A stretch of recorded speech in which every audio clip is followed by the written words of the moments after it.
Hello everyone, welcome to the official YouTube channel of zenith academy. আমি Shantanu sir. তো আজকের ক্লাসে বেসিক্যালি আমি লাস্ট ক্লাস করিয়েছিলাম ইন্টারভিউর উপরে। প্রচুর কমেন্ট এসছে। আহ, তো এই কমেন্টের সব আনসারগুলো হয়তো আমার ওই কমেন্ট দিয়ে করাটা পসিবল নয়। তো সেই জন্য আমি একটা ভিডিও বানাচ্ছি। এই ভিডিওর মধ্যে তোমাদের সমস্ত প্রশ্নের উত্তর তোমরা পেয়ে যাবে এবং আমি চেষ্টা করব সেগুলোকে একটু এক্সপ্লেন করার। কারণ অনেকের অনেক রকম প্রশ্ন আছে, আমার ভিডিওটা দেখার পরও অনেকের অনেক রকম ডাউট তৈরি হয়েছে, যে প্রশ্নের উত্তরগুলো হয়তো আমার ভিডিওতে ছিল না। তো সেই জন্য আজকের ভিডিওটা আমি বানাচ্ছি। আজকের ভিডিওতে আমি তোমাদের ওই কমেন্টগুলোর আনসার দেব। তো ভিডিওটা সবাই পুরোটা দেখবে, প্রত্যেকে তোমাদের নিজেদের কমেন্টের আনসার পেয়ে যাবে। তো ভিডিও শুরু করার আগে একটা ছোট্ট অ্যানাউন্সমেন্ট, সেটা হচ্ছে খুব তাড়াতাড়ি আমাদের জেনিথ একাডেমিতে তোমার মক টেস্ট শুরু হচ্ছে। মক টেস্ট মানে মক ইন্টারভিউ শুরু হচ্ছে অনলাইন এবং অফলাইনে। তো যারা যারা ইন্টারেস্টেড তারা যোগাযোগ করবে, কমেন্টে যোগাযোগ করতে পারো, বা আমি নাম্বার দিয়ে দেবো, তোমরা হোয়াটসঅ্যাপ করে নিতে পারো। ডেসক্রিপশনে নাম্বার দেওয়া থাকবে। খুব লিমিটেড স্টুডেন্ট নিয়েই করা হবে, কারণ আমাদের ইনস্টিটিউটে খুব বেশি স্টুডেন্টকে অ্যাকোমোডেট করার মতো জায়গা নেই। ঠিক আছে? তো চলো আর ওদিকে না কিছু বেশি কথা বলে আমরা ভিডিওটা শুরু করি। তো প্রথমে দেখো, সব থেকে বেশি যে কমেন্ট এসছে সেটা হচ্ছে যে স্যার আমি এত পেয়েছি, আমি এসসি, আমি ওবিসি এ, আমি ওবিসি বি, আমার একাডেমিক্সে এত আছে, আমি কি কল পাবো? প্রত্যেকের মানে প্রচুর স্টুডেন্টের একই কোয়ারি। তো দেখো, আমি কাট অফ নিয়ে যে ভিডিওটা আমি বানিয়েছিলাম, ওই কাট অফের ভিডিওতে কিন্তু আমি তোমাদের আমার মনে হয় বলে দিয়েছিলাম যে কাট অফ ব্যাপারটাই কিন্তু আনপ্রেডিক্টেবল। আমরা যেটা করি সেটা হচ্ছে একটা জাস্ট অ্যাজামশন। আমরা আমাদের এক্সপিরিয়েন্সকে কাজে লাগিয়ে একটা মানে চেষ্টা করি বলার। হ্যাঁ, কিন্তু সেটা একটা অ্যাজামশন, সেটা সবসময় যে মিলবে তা নয়, সেটা একটু বেশিও হতে পারে, সেটা একটু কমও হতে পারে।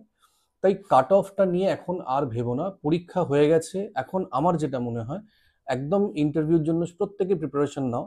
হওয়া না হওয়া সেটা পরের ব্যাপার। দেখা গেল তুমি ধরো 49 পেয়েছো, তোমার ধরো তুমি ভাবছো এত কমে নাম হবে, অনেকেই তো 58, 59 করে নাম্বার পাচ্ছে। দেখা গেল যে 49ই কাট অফ এলো। তো তখন কিন্তু তুমি নিজেকে তৈরি করার মতো আর সময় পাবে না। এবার ব্যাপার হচ্ছে, তুমি যদি নাও পাও, কোনো কিছুই কিন্তু মানে বৃথা যাবে না। ধরো সামনে তোমার যে পরীক্ষাগুলো আছে, আপার প্রাইমারির এক্সাম আছে, বা যারা অন্যান্য পরীক্ষা দিচ্ছ, সব পরীক্ষাতেই কিন্তু সাবজেক্ট থেকে কোয়েশ্চেন করা হয়। তো সেই জন্য প্রিপারেশন তোমরা নিতেই পারো প্রত্যেকে। আরেকটা ব্যাপার, অনেকেই মক ইন্টারভিউর জন্য তোমরা বলছো আমাকে।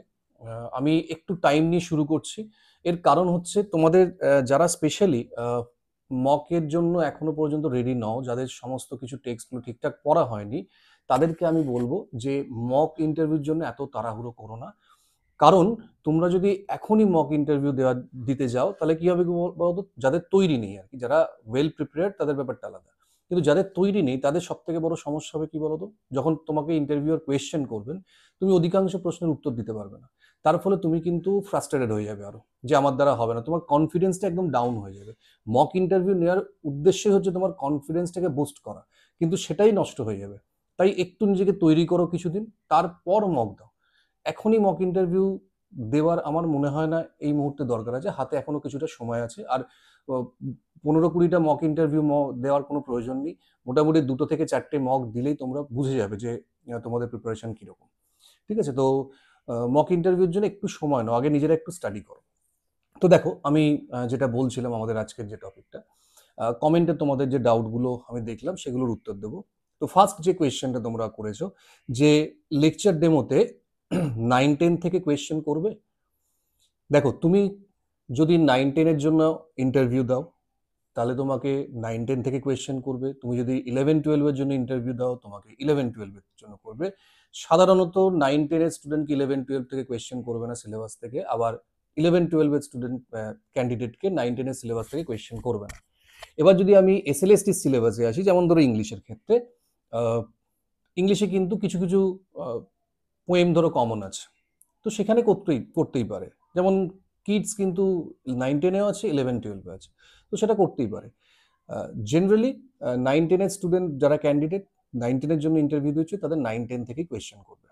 এবার 9-10 থেকে তোমরা অবশ্যই স্কুলের যে রানিং সিলেবাসটা সেটা একটু ভালো করে পড়ে যাবে, ওখান থেকে কিন্তু অনেক কোয়েশ্চেন করা হবে। ঠিক আছে, এটা একটু মাথায় রাখবে। আচ্ছা চলো নেক্সট কোয়েশ্চেনে যাই। তো লেকচার ডেমোতে স্কুলের বই থেকে প্রশ্ন করবে, এটারই করার চান্স বেশি, কারণ তুমি স্কুলে পড়াতে যাচ্ছ, তার মানে তুমি যে ক্লাসের জন্য অ্যাপ্লাই করেছো 9, 10 বা 11, 12, তো সেখানেই তোমাকে পড়াতে হবে। তুমি তো গিয়ে আর 9, 10-এ গ্র্যাজুয়েশনের সিলেবাস পড়াবে না, তো সেটাই দেখা হবে। তো মানে ম্যাক্সিমাম চান্সটাই হচ্ছে তোমাকে ডেমোতে স্কুলের যে সিলেবাস সেটা থেকে পড়তে দেবে। ঠিক আছে। আচ্ছা, এখানে আরেকজন কোয়েশ্চেন করেছো যে আমরা কি আমাদের মতো করে টপিক পড়াতে পারি না ওনারা বলে দেবেন। দেখো এটাও ঠিক বলা যায় না। যদি ওনাদের মনে হয় ওনারা টপিক নিজে থেকে সিলেক্ট করতে পারেন বা তোমার উপর ছেড়ে দিতে পারে যে আপনি বলুন কোনটা ভালো লাগে। সাধারণত এটাই হয়। তোমাকে বলবে যে আপনার লিটারেচার পড়াতে ভালো লাগে না গ্রামার পড়াতে ভালো লাগে। অন্য সাবজেক্টের ক্ষেত্রে হিস্ট্রি, জিওগ্রাফি, ম্যাথ যাই হোক, সেটা হয়তো তোমার উপর ছেড়ে দেওয়া হবে যে আপনি বলুন কোনটা আপনি কমফোর্টেবল বা কোনটা পড়াতে চান, সেটা সেইভাবে তোমাকে তৈরি করতে হবে। ওই জন্য আমি আগের ভিডিওতেই বলেছিলাম একটা দুটো করে পোয়েম, স্টোরি, এইগুলো একটু ভালো করে দেখে যাবে। গ্রামারের কিছু কিছু জায়গা যেগুলো তোমার স্ট্রং, ঠিক আছে, ডেমোতে সবসময় নিজের স্ট্রং জায়গাটাকেই দেখাতে হবে, তো এটা একটু তোমরা দেখে যাবে। সাধারণত তোমাকেই হয়তো বলবে যে আপনি আপনার মতো করে বলুন কোনটা পড়াবেন, কিন্তু এটা আবার অনেক সময় ইন্টারভিউয়ারের মুডের উপরও ডিপেন্ড করছে। ঠিক আছে, তো এটা তো এক্স্যাক্টলি বলা যায় না। তবে ওই যে বললাম একটা দুটো করে ভালো করে নিজের মতো দেখে যাবে। আচ্ছা, এবার নেক্সট কোয়েশ্চেন হচ্ছে যে ইন্টারভিউ কি ইংলিশে হবে? দেখো, তোমরা যেটা যে মানে স্কুলের জন্য পড়াতে যাচ্ছ, কেউ ধরো বাংলা মিডিয়াম, কেউ হিন্দি মিডিয়াম, তো সাধারণত বাংলা মিডিয়ামের স্কুলেতে সাবজেক্ট আমরা বাংলাতেই পড়াই, মানে হিস্ট্রি তুমি বাংলাতে পড়াবে, জিওগ্রাফি, ম্যাথস এগুলো বাংলাতে পড়াবে। কিন্তু তোমার ল্যাঙ্গুয়েজ যদি ইংলিশ হয় সেটা কিন্তু বাংলাতে হয় না। যদিও আমরা বাংলাতে পড়াই, কিন্তু ল্যাঙ্গুয়েজ তো আর তুমি অন্য ল্যাঙ্গুয়েজে পড়াতে পারবে না একটা ল্যাঙ্গুয়েজকে। তো সেই জন্য ইংলিশের ইন্টারভিউটা ইংলিশে হবে। ঠিক আছে, এটা মাথায় রাখবে, ইংলিশের ইন্টারভিউটা ইংলিশে হবে এবং অন্য ইন্টারভিউগুলো বাংলায় হবে। সেখানে বাংলা হতে পারে বা ইংলিশে হয়তো কোয়েশ্চেন করতেই পারেন, কিন্তু সাধারণত বাংলাতে হবে। কিন্তু ইংলিশের ইন্টারভিউটা ইংলিশে তোমাকে দিতে হবে। এবার এখানে অনেকে প্রশ্ন করেছে যে স্যার আমার ইংলিশটা উইক, আমি কি করব? সেটা আমি আগের ভিডিওতেও বলেছি, এখন থেকে অল্প অল্প প্র্যাকটিস করো। জাস্ট তোমার মধ্যে যদি ফ্লুয়েন্সি নাও থাকে, you have to make the interviewer understand what you are saying. এইটুকু শুধু বোঝাতে হবে, সেটা হয়তো একটু কাটাকাটা ইংলিশে বললেও হবে। যাদের ইংলিশে খুব সমস্যা, একটু ছোট ছোট সেন্টেন্স ইউজ করবে, সহজ সেন্টেন্স ইউজ করবে, তাহলেই হবে। ঠিক আছে, কিন্তু ইংলিশে কোয়েশ্চেন করলে ইংলিশে আনসার দেওয়ার চেষ্টা করবে, বাংলায় বলবে না, অন্তত যাদের সাবজেক্ট ইংলিশ। আচ্ছা নেক্সট, আমরা কি বই নিয়ে যেতে পারি? দেখো সাধারণত বই অ্যালাউ করা হয় না। ওনারা যদি বলেন তোমাকে, ওনারাই বই প্রোভাইড করবেন, ওনাদের কাছেই বুক থাকবে, তো বই নিয়ে যাওয়ার দরকার নেই। তোমরা বই ক্যারি করবে, কারণ ইন্টারভিউ রুমে ঢোকার আগে পর্যন্ত তোমাদের হয়তো কিছু দেখতে হলো, সেইগুলো তোমরা দেখতে পারো, কিন্তু রুমের মধ্যে তোমার কোনো জিনিস হয়তো অ্যালাউ করবেন না ওনারা। ঠিক আছে, ডকুমেন্টসটা আলাদা ব্যাপার, কিন্তু বই টই কিছু অ্যালাউ করা হবে না। ওনাদের কাছেই থাকবে, যদি ডেমো ওনারা নেন ওনাদের কাছেই সমস্ত কিছু থাকে, তো ওনারাই দিয়ে দেবেন। আচ্ছা, নেক্সট হচ্ছে ডকুমেন্ট ভেরিফিকেশনে কি কি ডকুমেন্ট লাগবে, কি কি দেখবে। দেখো ডকুমেন্ট ভেরিফিকেশনে তোমার একদম মাধ্যমিক থেকে শুরু করে লাস্ট যে কোয়ালিফিকেশন, সব ডকুমেন্টস তোমরা নিয়ে যাবে উইথ ফটোকপি। অন্তত দুটো করে ফটোকপি নিয়ে যাবে, নাহলে ওখানে কিন্তু অনেকের অনেক রকম সমস্যা হয়, অনেকে ভুলে যায়, কোনো একটা ডকুমেন্ট হলো না। এখন যেহেতু কম্পিটিশন অনেক বেড়ে গেছে, তখন কিন্তু অনেক রকম ঝামেলা হবে এবং একটা বাজে সিচুয়েশন তৈরি হবে, তাতে গিয়ে তোমার ইন্টারভিউটা নষ্ট হবে। তাই ডকুমেন্ট সমস্ত কিছু নিয়ে যাবে এবং প্রত্যেকটা দুটো করে অন্তত ফটোকপি নিয়ে যাবে। ঠিক আছে, কোনো ডকুমেন্ট রেখে যাওয়ার দরকার নেই। আচ্ছা নেক্সট আসছি, ইন্টারভিউতে কি শাড়ি পরে যেতে হবে? আচ্ছা, একটা ফিমেল স্টুডেন্ট কোয়েশ্চেন করেছে। তো দেখো, পরে গেলে ভালো হয়, স্পেশালি যারা ম্যারিড। আমি মনে হয় রিপ্লাইটা দিয়েও ছিলাম, যারা ম্যারিড পরে গেলে ভালো হয়। যারা আনম্যারিড তোমরা সালোয়ার পরে যেতে পারো, বাট যদি শাড়িতে তোমরা কমফোর্টেবল থাকো পরে যেতে পারো, মানে ভালো হয় আর কি শাড়িটা পরে গেলে। স্পেশালি যারা ম্যারিড তারা অবশ্যই পরে যাবে।